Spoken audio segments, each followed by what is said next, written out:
team goals which will benefit business, and how to induct new talent and develop high performance teams, how to improve business domain knowledge and contextual awareness of analytics professionals, and most importantly, how to measure performance and identify development areas. Analytics as such is a pretty scary term in many organizations. So I think this session will clearly enlighten us on how it can align with our business priorities. I have great pleasure in inviting the moderator and chair for this particular session, Mr. Ganesh Sethuraman, Technologies, on stage. Let me quickly read out the profile of Mr. Ganesh. Much bigger round of applause, ladies and gentlemen. Ganesh is the Managing Director of Dun & Bradstreet Global Analytics in India, where he leads a team of economists, statisticians, data scientists, and technologists to develop and implementing analytics and information management solution for Dun & Bradstreet and its clients globally. An industry veteran with over 20 years of experience, he's an electronics graduate, electronics engineer with a management degree from IIM Ahmedabad. So he's going to be the chair for this particular session. With a great round of applause, let's welcome Ganesh Sethuraman. I'll request him to introduce the other panelists for this particular session and take it forward. Can you hear me? Yeah. Let me call on my fellow panelists. Let me call Samir from Cognizant, who manages their analytics center, which is a part of their larger SMAC offering. And he's a leader for the analytics, managing a large team of over 2,000 people within Cognizant. Hi, Samir. Let me call over Pooja, who's head of human resources for Danambi, which is a company which has got a lot of tie-ups in the retail space, especially in food analytics, and she has built out world-class teams in the analytics space out in Mumbai. Hi, Pooja. And let me call Ranjit, who is a doctorate in computer science and has a very specialist product company in the analytics space, German 8 or Germinate, and which is involved in germinating a lot of new ideas. So thanks, friends, and we will start off the session. I would first like to ask you, Samir, is analytics a separate industry by itself that we need to have a session on the management of human talent and intellectual capital inside it, or is it still seen to be a part of the larger IT, BPO, KPO services kind of field? What's your opinion on this? Well, Ganesh, there are 2 points in terms of the context what you asked. We say this thing in a phrase where we say what was there before big data and what's there after big data. Of course, big data has been a huge buzz, and invariably, if we take a context, it's a subset of analytics. But what has changed with the emergence of big data in the last few years is the whole traction around analytics.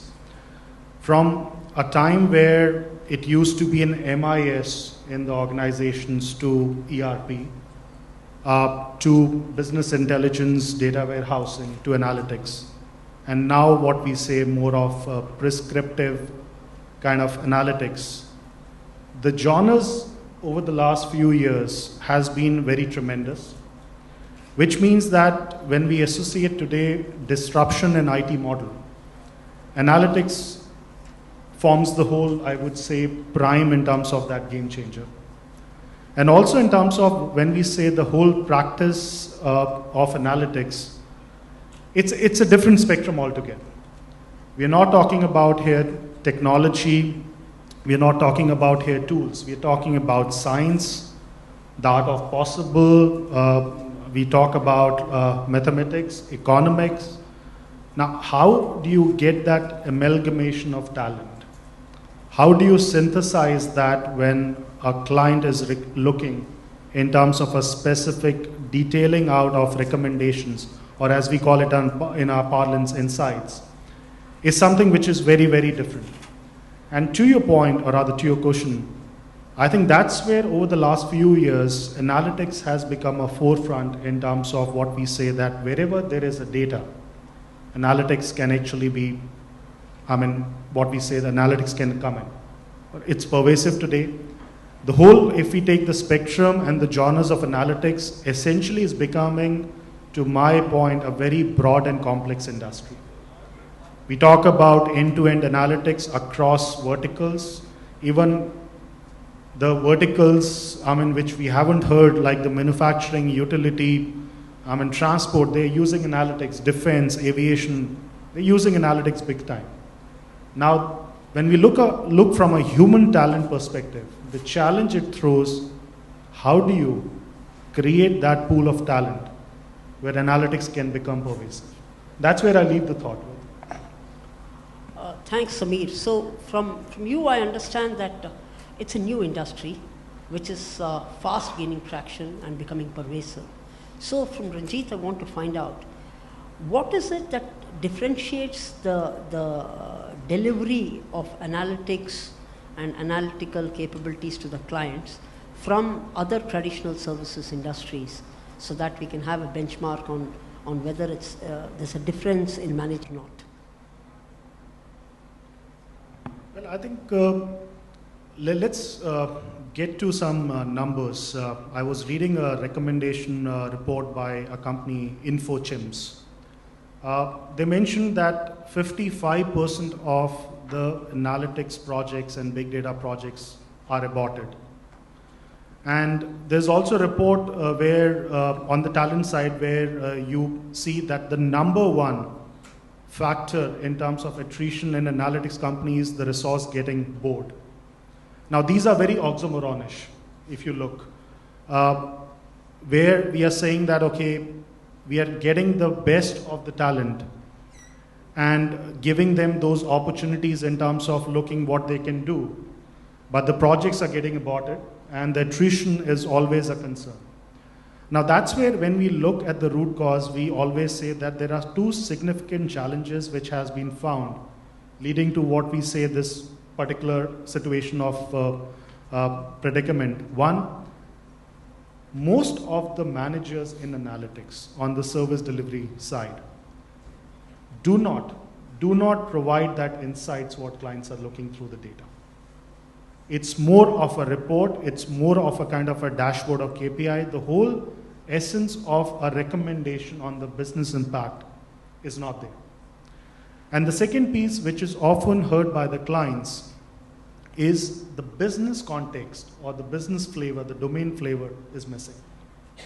Now, when you look at all that aspects and look at what happens on the service delivery, one of the common piece which comes in, and this is something where we say the big data, and there is a huge clamor today about data scientists.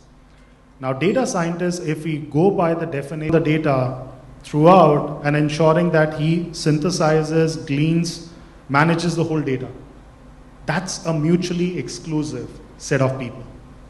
You don't get that capabilities very often.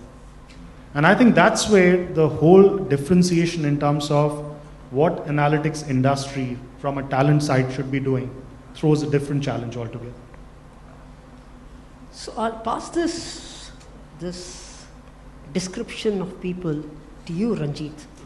And from your perspective, managing a product company in the analytics space, how do you organize your teams to get the best value for your clients in the current space?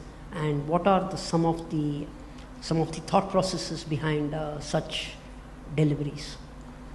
Sure. So whether we're working on the services side of analytics or building analytics products, the common thing that we experience is what we call the data decision spectrum. So we have data at one end and you have the decision which is being made by the customer at the other end. And within this spectrum you have all kinds of tasks that need to be done, some which are extremely mundane, some which require a lot of mathematical skills, and some which require subject matter expertise to be able to actually guide and prescribe a decision to the customer. The way we see it, so you have the mundane things could be things like data transformation, data cleanup, running then you get to the more mathematical things where you run different kinds of analytics algorithms, your big data analytics on it, text mining, depending on whether you're working with unstructured text or you're working with structured data, merging all the data, coming up with insights, and then finally someone who has to be able to interpret that and share and prescribe something to the customer. Now, across, you can see that there are very varied skills involved in each of these. So you need someone who is maybe a low-level resource who can do that data cleanup, someone who is very mathematically minded, who can actually work on algorithms for transforming that data and coming up with certain interesting things, and finally someone who has the subject matter expertise to be able to prescribe a solution to the customer. Now, the way we see it, we need all three types of resources, and the expectations need to be set correctly from the beginning itself as to what kind of work they're going to be doing. The problem which is faced in this industry, and I'm sure many of you grapple with, is that everybody calls themselves a data scientist. And everyone says that they work with technologies like Hadoop and tools like SAS and this and that. And it becomes very jargon heavy. And finally, for an HR person who's looking at recruitment, who's looking at people development, these become challenges because you really are struggling with finding the right people. In Germinate, what we've done is we've made them as three separate kinds of roles. We don't call anybody a data scientist, similar to what Samir was talking about earlier, that they do at Cognizant. We ensure that we have subject matter experts who understand our domain. In our case, it's marketing, marketing insights across different sectors. We make sure that we have people who are strong on the analytics front, strong with machine learning, strong with text mining and things like that. And a separate team who does the low-level data cleanup and transformation. And our HR team is actually trained on what they should be looking for in profiles to be able to identify the right set of people. And in our interviewing process, we actually have hands-on tests to make sure that they actually know what they're talking about, or whether it's just some words they've added to their CV. So, Ranjit, it looks like you're managing a slightly heterogeneous group of people trying to deliver to a homogeneous or to a client expectation outcome. Given the talent paucity, given the talent scarcity, how do you manage to get all of these heterogeneous people to perform at the high standards which is necessary to deliver business outcomes inside this industry? So firstly, it's about making sure the roles are very clear. And when the roles are clear, then you can have metrics associated with each role to make sure that they're being measured exactly on what they're supposed to deliver. So if someone's expected to do something around data transformation or data cleanup, then we have metrics to measure their efficiency on those aspects. If it's something like developing new algorithms which is supposed to create a certain amount of efficiency, then we measure whether the outcomes are actually being achieved. So it's completely, each team, each role has its own metrics, and we measure against those. Pooja, I think that as the HR specialist or the people specialist in this, what is your take on the performance management of analytics professionals? How do we set up and motivate and necessarily encourage and make people dream to get the best outcomes for the business in this analytics industry? What are your viewpoints on this?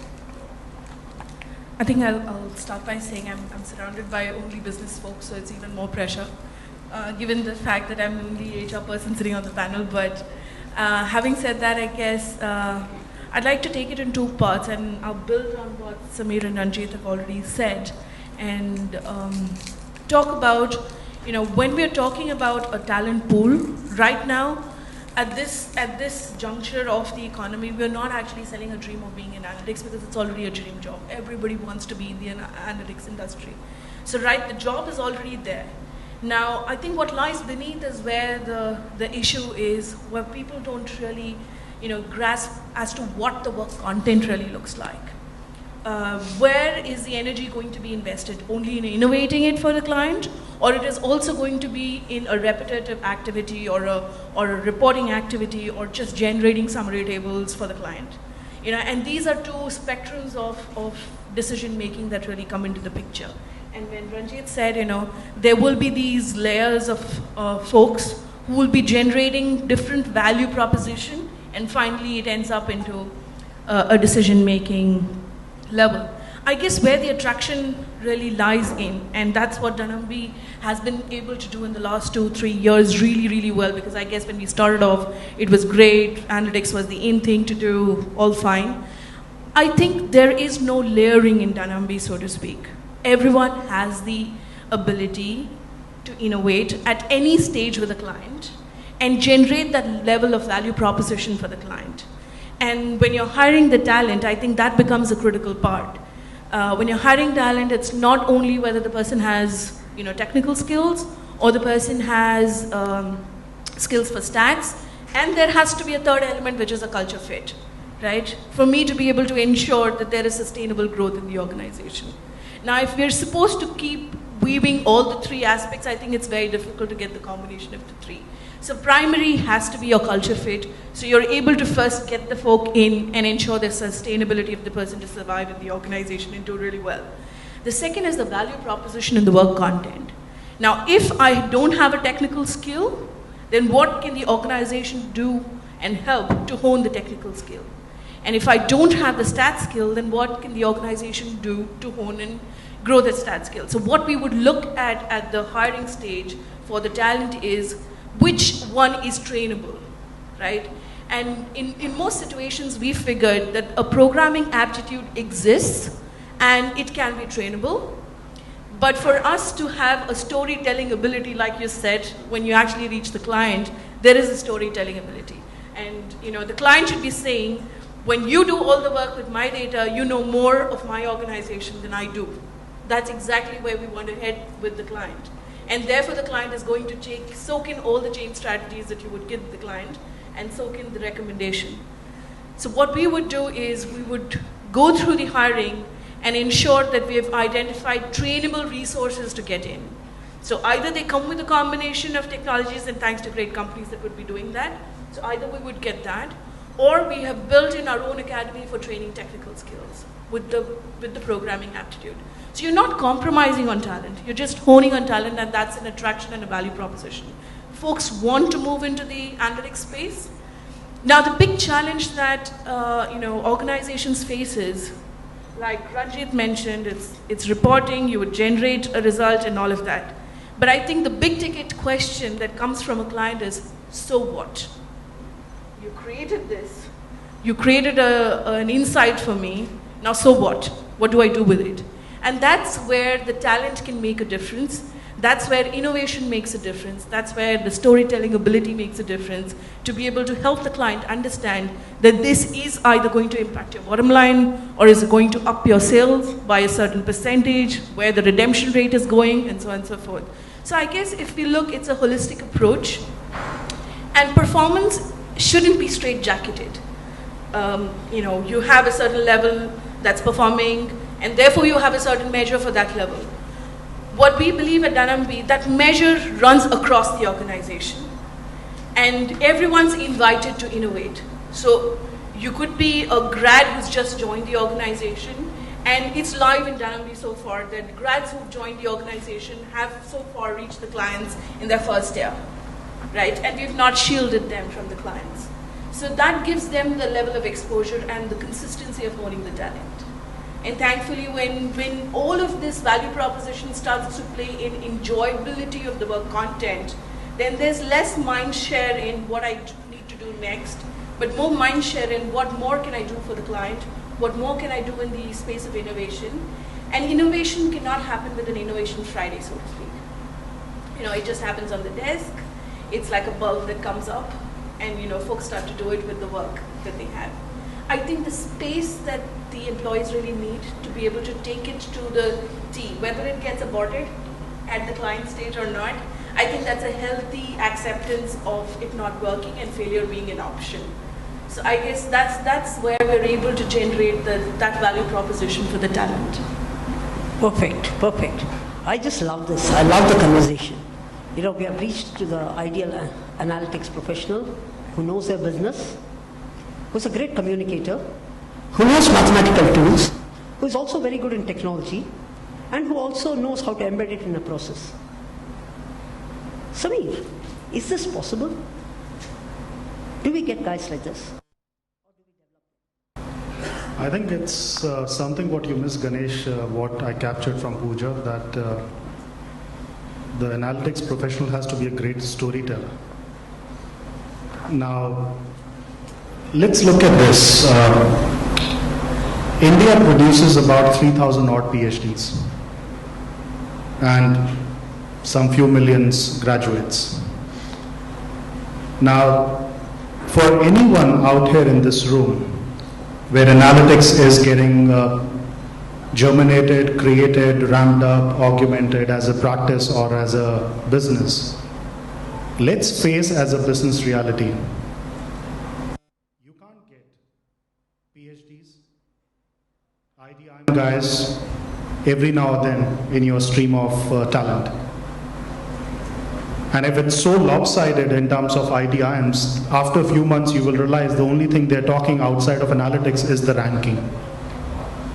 Now that's something which is not tenable in terms of what we say the larger picture of analytics. At Cognizant Analytics, we took a very conscious decision of ensuring a balance of people who have the high pedigrees and qualifications and people who are rookies straight from the colleges, and ensuring that either ways they get trained. We have a Cognizant career architecture, a training academy. But the most important aspect in analytics we have done to make everybody aware, as Ranjit and Pooja mentioned, it's not about modeling. It's not about modeling per se.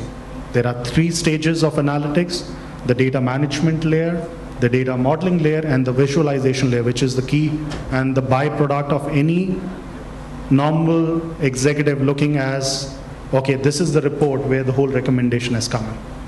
So when we hire people, irrespective of their pedigrees, we make them learn the curve right from the bottom to the top.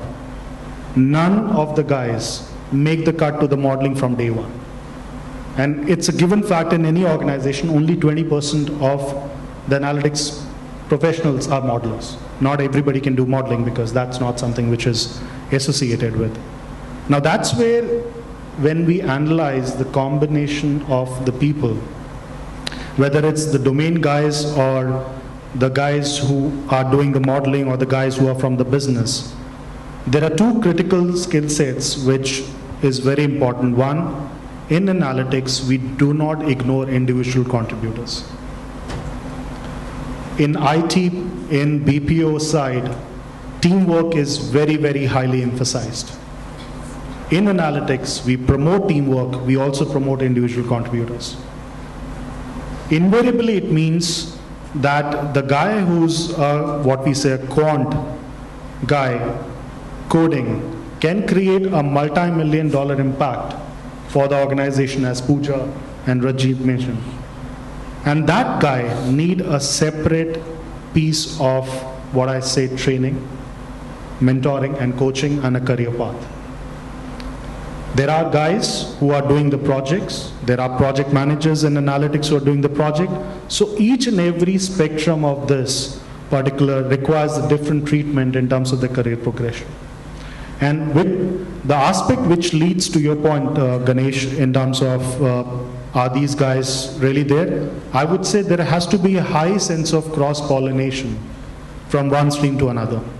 As I mentioned in the very first piece, if today the very fact attrition is very high in analytics is because of the reason that they fatigue out doing the same thing again and again.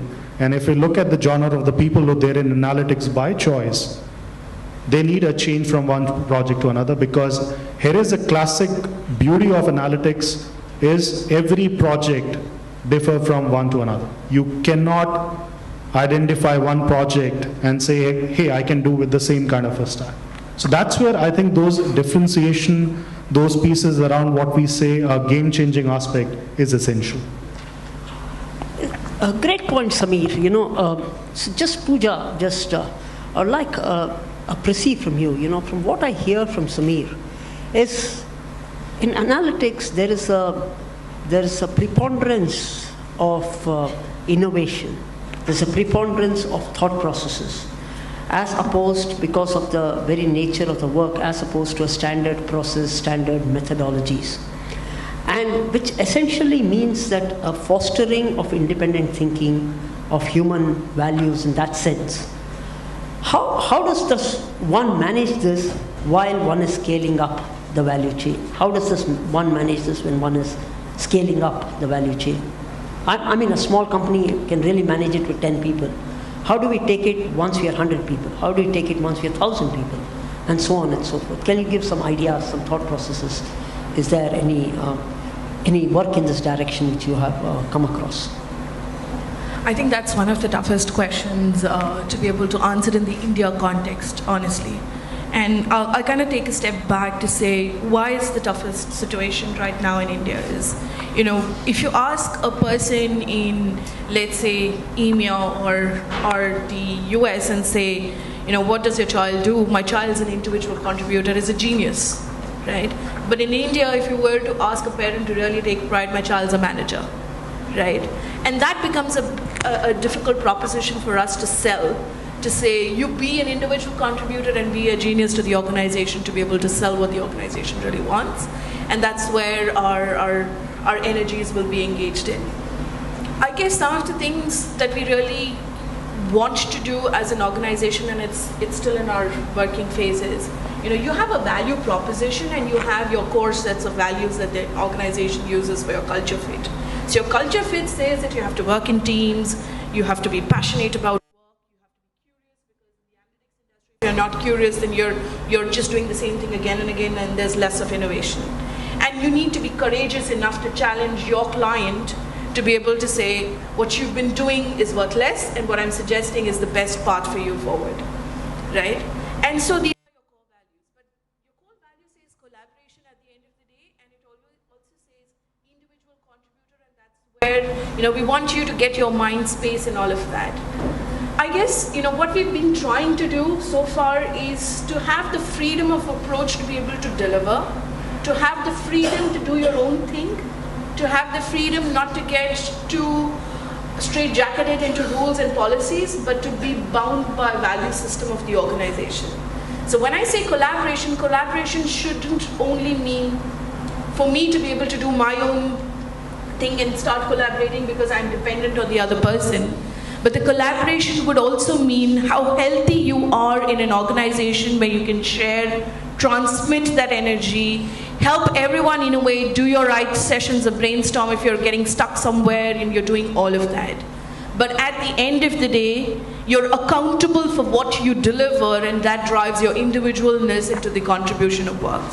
Right? So when we can bring accountability with collaboration, I think that starts to help us in differentiating people when they're able to get their own space to deliver and don't feel challenged that they are not individual contributors. But and also how we can create the career paths where people see themselves as individual contributors at the highest level. I guess once, there is the ceiling after a certain point in time that you have to start managing people. Right? I've been there 8 years, 10 years, now it's time to start manage. I can't do anything. And I think that bracket has also reduced further. 5 years and I'm starting to be a manager, so I'm getting better at that because, I'm of the new age generation who's learned technology faster, has more information. I have learned more on the net with all the great companies putting their sites up and saying, this is how you become a great manager. So everything's available. But I guess where it really drives is how an organization has its recognition models, what organization can do to help people grow when they want to set their own individual career path and they own their own career.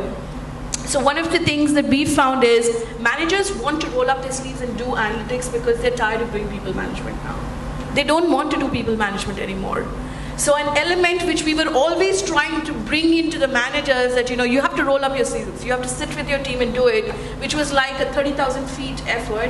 I think it's now coming back into the business really well. And I'm not worrying so much about developing individual contributors because everyone's getting the space to be there. You can be managed by a person who is 15 years younger than you, but the fact of the matter is I'm able to generate that result. I guess where we get stuck, and this is the most critical point where I don't think that we've made any headway, is the compensation model that can drive that same energy to get to that point. Where we can offer the compensation with that same level of of pride that if you're an individual contributor, 15 years of your experience sitting in that same level and driving innovation for the organization because you don't want to do people management, I will give you the same level of compensation. I guess that's a bit of a trickier part. But beyond that, I think the world is coming back to rolling up its sleeves and doing stuff. Does that answer some of Absolutely. Absolutely. I think that you've put 2-3 things very much in perspective, that in this industry, individual contribution, hands-on management is much more sharply in focus than, let us say, rather widespread large team management. And we have to necessarily have specializations, people who are capable of doing things right down, going in depth, while at the same time retaining their ability to motivate other people. So Ranjit, this brings me to a very, very important question, which is marrying business and people. The analytics industry is one of the few industries which says, especially in the services side, that we are guaranteeing outcomes. Many, many times we in the analytics field proudly claim that, without analytics, if your sales is X%, if you apply analytical models very strictly and very well, we'll give an uplift in sales.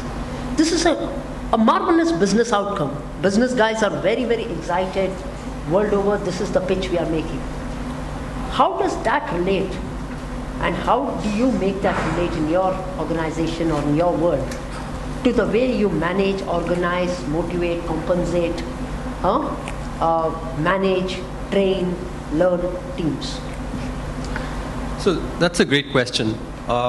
So the key thing here is that we need to make sure that the person who's selling the project, who's promising certain outcomes, is really, that person should not, it shouldn't be that the analytics team is now held accountable because some sales guy went and made some promise, right? So judge the analytics team for what is within their control. If they are supposed to do some kind of transformation, you make sure that they judge whether they achieved their task at all. So sometimes it could be just binary. Did they implement it correctly or not?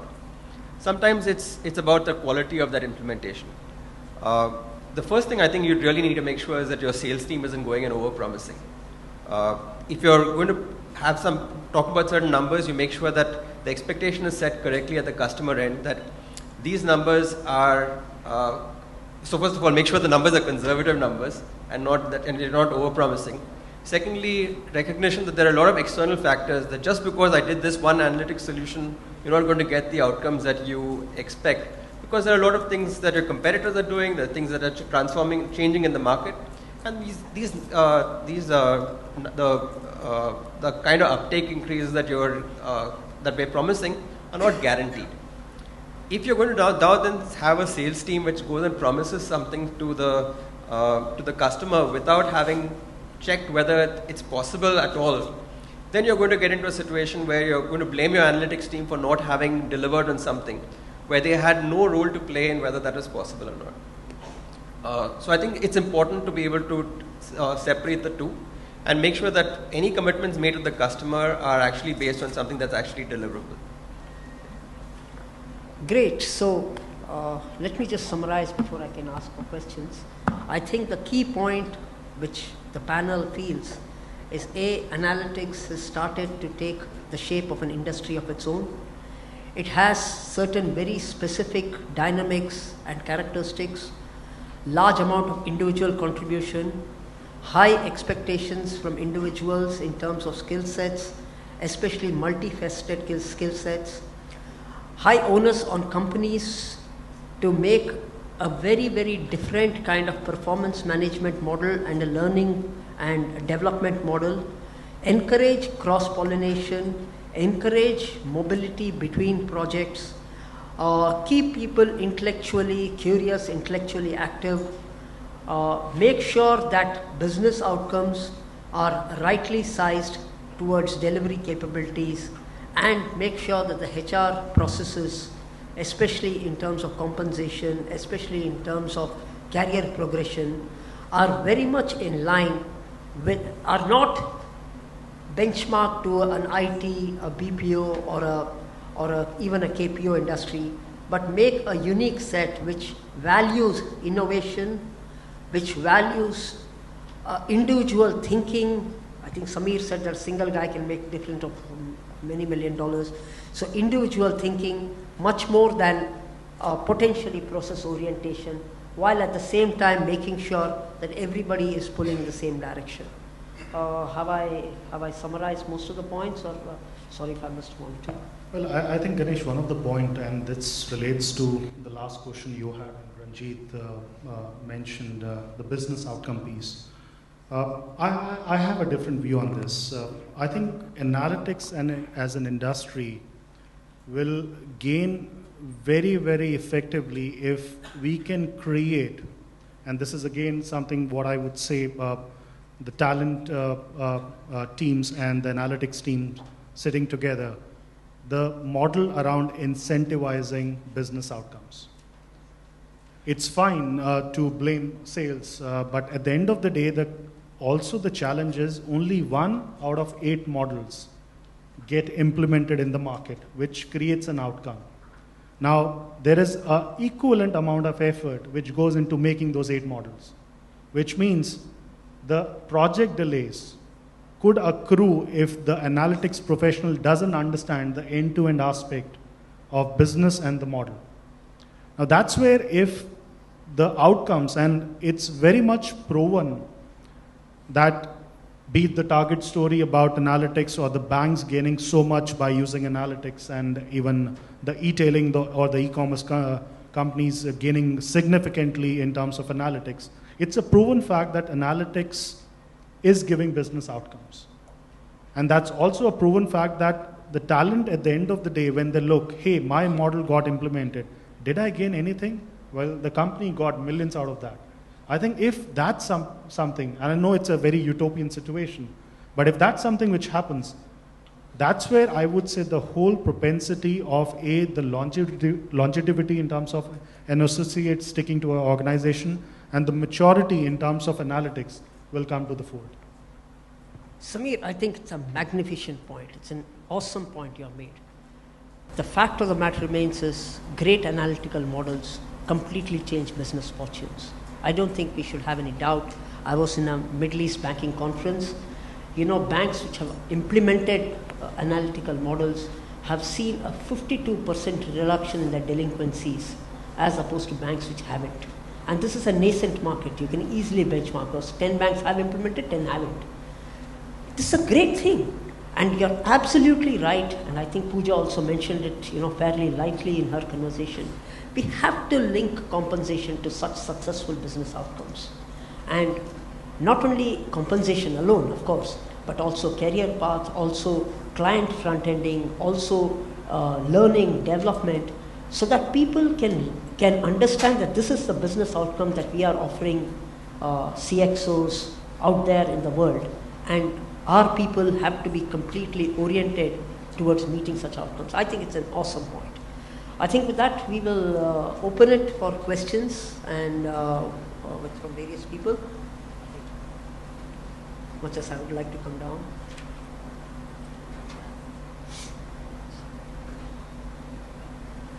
Hi, I'm Suraj Narayan. I head talent acquisition for eClerx. We also do quite some work in the analytics space. My question is twofold to the panel. One is how much analytics business is really coming in? Is it there a lot of, is it a bubble, or is it there's some hype around this? So how much is the hype part and how much is real business which is coming in? Because what I understand is a lot of times the client proactively doesn't ask for a solution. It is the services organizations which actually create the need. And second question around this is, where is the talent gap? So India as such produces a lot of talent for the IT sector and for the BPO KPO sector. At the transaction level, which is the data management side, we have plenty of talent available, people who are SQL qualified or working on Excel or Access. Data modeling, again, we have several engineers, a lot of people who are trained on R, SAS, such platforms. At the visualization side, again, if there is, I don't think you need as much people as in the other two spectrum. So where is the talent gap, which from the business side, which you see? Can I take the first part? Okay, the first part is regarding the size of the analytics business, or is it a genuine need or a supposed need? In my viewpoint, and I think Samir started this off very well, the analytics which we are talking of today is a derivative from the fact that there has been a data explosion in the world. So to that extent, analytics of the predictive nature is a nascent industry. There is no company, single company which has got, let's say, above 300 million, but that does not mean that there will never be. The need for this is dormant, and it is a business which I would say, there are classical businesses, all business start off like this. Now, whether it takes a hockey stick and what is the curvature of the hockey stick as in the industry explodes, many industries have different hockey sticks. We have seen hockey sticks of IT services, hockey stick of mobile services, hockey stick of app development, SMAC, social media. And for me, I think that analytics is also on the cusp of the growth path. So to that extent, yes, you're right, that currently the stage in which analytics is, we are still doing market evangelization.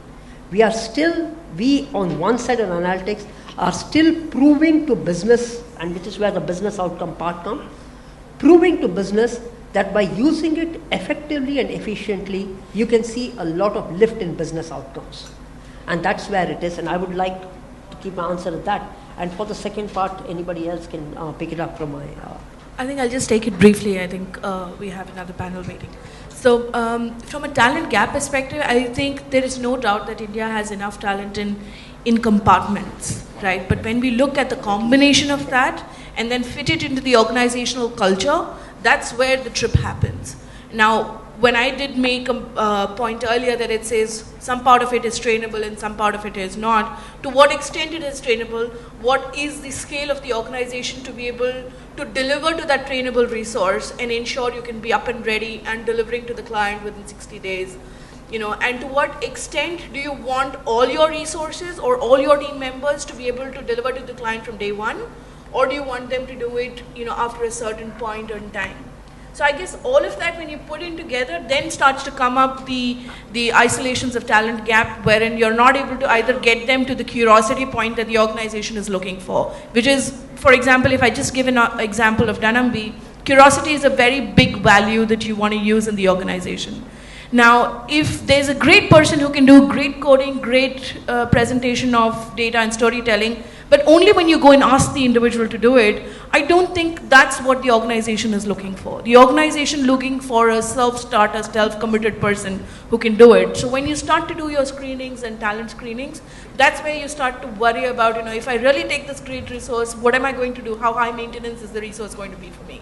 And therefore you start to worry about a lot of things. This is just like one example that probably may help you get to that context. Excuse me? I think yes.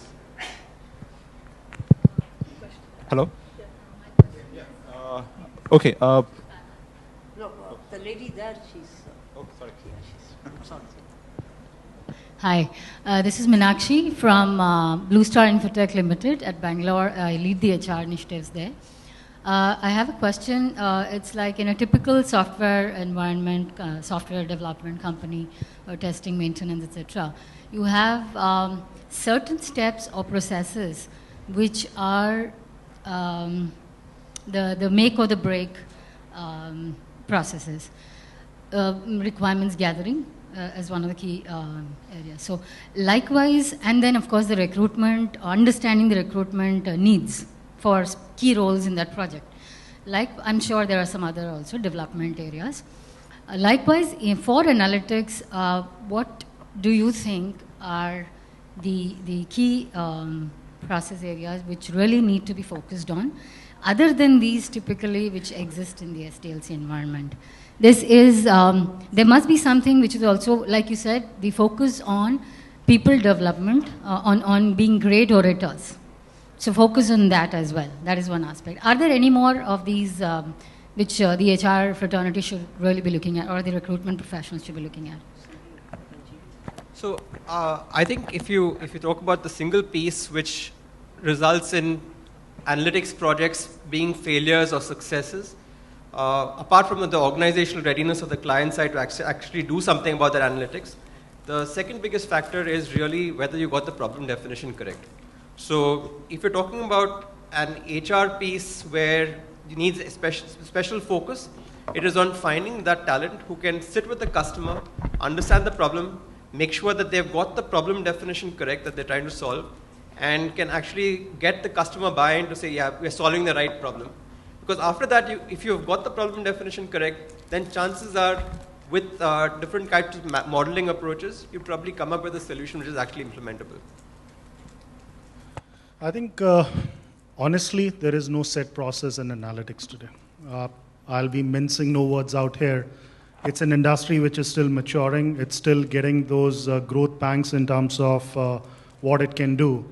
Though it's, again, a very dichotomic situation that the best thing analytics can do is to organize themselves first in terms of the data, what they kind of manage. But I think that's where the pieces, as Pooja and Ranjit and even Ganesh mentioned, it's a gradual evolution where organizations will realize at some point of time what are those best practices which eventually are the secret sauce for the organizations who are, I would say, augmenting their pieces in analytics, or even for the companies which are consuming analytics. Because it's always a classic case that problem definitions or business requirements are so ambiguous today.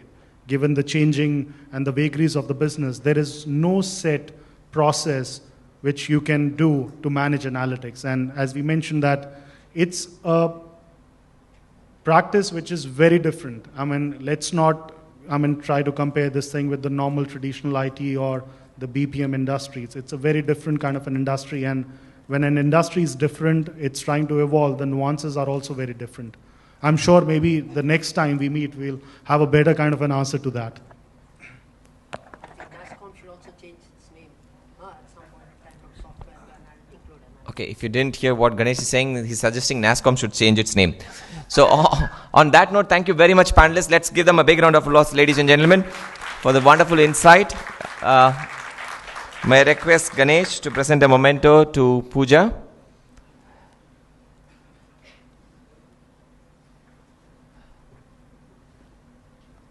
Applause. A memento to Ranjit Nair.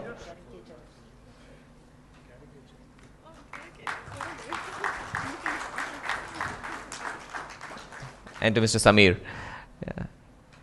And can we get a memento for Ganesh, please? Thank you. Thanks.